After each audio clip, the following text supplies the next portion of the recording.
1970s में अमिताभ बच्चन का stardom इतना स्ट्रांग था कि कई सारे एक्टर्स की फिल्म्स अच्छी होने के बावजूद बॉक्स ऑफिस पे उतना अच्छा कमाल नहीं कर पाती थी जितना बच्चन साहब की फिल्में करती थी। ऐसे ही एक एक्टर थे ऋषि कपूर, जो अपने पिछले कई इंटरव्यूज में मान चुके थे कि 70s में वो अमिताभ बच्चन नाम के एक तूफान से लड़ रहे थे। इस वीडियो में आज बात करेंगे 70s में ऋषि कपूर के करियर के बारे में और कैसे कंटिन्यूअस फेलियर के बाद ऋषि कपूर एक बार डिप्रेशन में चले गए थे और कैसे उन्होंने डिप्रेशन से फाइट करके करियर में बाउंस बैक किया। हाय, I am Nishan Shekhar and you are watching mic check with Nishan. ये तो सबको पता है कि ऋषि कपूर का हिंदी फिल्म डेब्यू काफी सॉलिड नोट पे हुआ था। पहले मेरा नाम जोकर के लिए national award for best child artist and पहली film Bobby super duper hit और बेस्ट एक्टर का अवार्ड भी। किसी एक्टर को और क्या चाहिए। हालांकि ऋषि कपूर ने अपने बायोग्राफी में एडमिट किया था कि बॉबी के लिए जो उन्हें बेस्ट एक्टर का फिल्म फेयर अवार्ड मिला था वो उन्होंने 30,000 देकर खरीदा था। बट खैर, बॉबी के बाद ऋषि कपूर ने एक्सपेक्ट तो किया था कि उनका करियर एक स्मूथ रन होगा, बट वैसा हुआ नहीं। जिस साल बॉबी रिलीज हुई थी उसी साल जंजीर भी रिलीज हुई थी और अमिताभ बच्चन एक बड़े स्टार बन चुके थे। जंजीर के बाद अमिताभ बच्चन हिट पर हिट दे रहे थे और ऋषि कपूर की फिल्म्स ज्यादा नहीं चल रही थी। ऋषि कपूर की मल्टी स्टारर फिल्म्स जैसे कभी कभी अमर अकबर एंथनी ही चलती थी। हालांकि इस टाइम पे ऋषि कपूर की कुछ सोलो हिट्स भी आई थी जैसे सरगम, लैला मजनू और खेल खेल में या फिर दूसरा आदमी। बट जैसा सक्सेस अमिताभ को मिल रहा था वो उन्हें नहीं। ऋषि कपूर के फिल्मों की एक खास बात होती थी और वो ये कि उन फिल्मों के सॉन्ग्स हमेशा हिट होते थे, भले ही फिल्म्स फ्लॉप हो जाए। याद कीजिए, हम किसी से कम नहीं, जमाने को दिखाना है या फिर ये वादा रहा के सॉन्ग्स, गाने hit, film flop.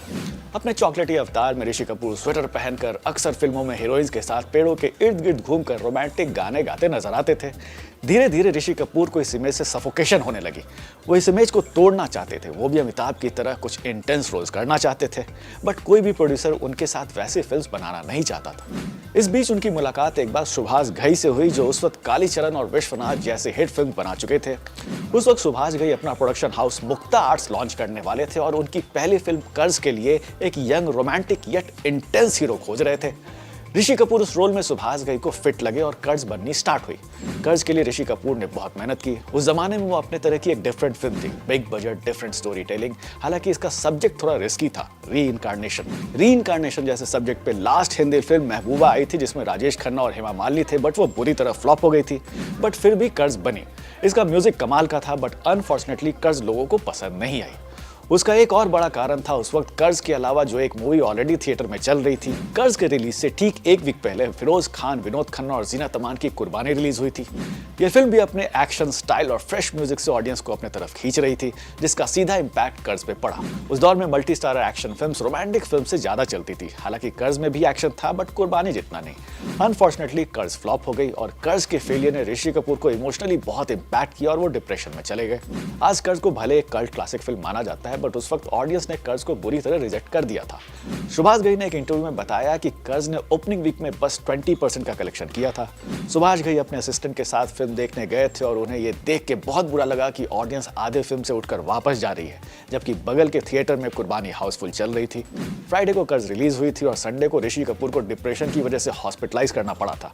Subhash Ghai बताते हैं कि उन्हें राज कपूर से बात करके ऋषि कपूर को समझाने के लिए कहा था कि भले ही फिल्म कमर्शियल फेलियर हो, कर्ज एक अच्छी फिल्म थी। कर्ज के फेलियर के बाद ऋषि कपूर काफी टूट चुके थे। उन्होंने इस फेलियर को काफी पर्सनली ले लिया था। अपने बायोग्राफी में ऋषि कपूर ने एडमिट किया था कि इसका इम्पैक्ट इतना ज्यादा था कि उन्हें कैमरा फेस करने में भी प्रॉब्लम होने लगी थी। इस डिफिकल्ट फेज में उन्हें फैमिली का सपोर्ट मिला और उनकी नेक्स्ट फिल्म प्रेम रोग, जिसे उनके फादर राज कपूर ने डायरेक्ट किया था, वो रिलीज हुई और सुपर डुपर हिट साबित हुई और इस तरह उनका करियर फिर रिवाइव हुआ। इसके बाद सागर, चांदनी जैसी फिल्में आई, बट 90s आते आते ऋषि कपूर का चार्म फिर फीका पड़ने लगा था और उन्हें एक लंबा ब्रेक लिया। 90s में तो जब खान इंडस्ट्री को रूल कर रहे थे, उस वक्त ऋषि कपूर को एहसास हो गया था कि उनका टाइम जा चुका है। इसलिए जिन प्रोड्यूसर्स की फिल्म उन्होंने साइन की थी, उनके पैसे भी उन्होंने लौटा दिए थे। हालांकि ऋषि कपूर ने खुद को री इन्वेंट किया और एक स्ट्रॉन्ग कमबैक किया लेट 2000s में विद मूवीज लाइक दो दूनी चार, अग्निपथ एंड औरंगजेब। अग्निपथ में उन्हें नेगेटिव रोल में देखकर ऑडियंस भी हैरान हो गई थी कि क्या ये वही लड़का है जो कभी सिर्फ जर्सी पहन के हीरोइंस के आगे पीछे नाचता था, जो इतना क्रूएल बन सकता है। बट यही तो एक अच्छे एक्टर की निशानी होती है। एक अच्छे एक्टर्स को वर्सेटाइल होना ही पड़ता है, जो ऋषि कपूर थे। आज के लिए बस इतना ही। आपको मेरे वीडियोस कैसे लग रहे हैं कमेंट बॉक्स में बताइए और अगर कोई सजेशन है तो वो भी जरूर दीजिए, या अगर कोई कहानी आप सुनना चाहते हैं तो वो भी लिखिए। मिलते हैं नेक्स्ट वीक में।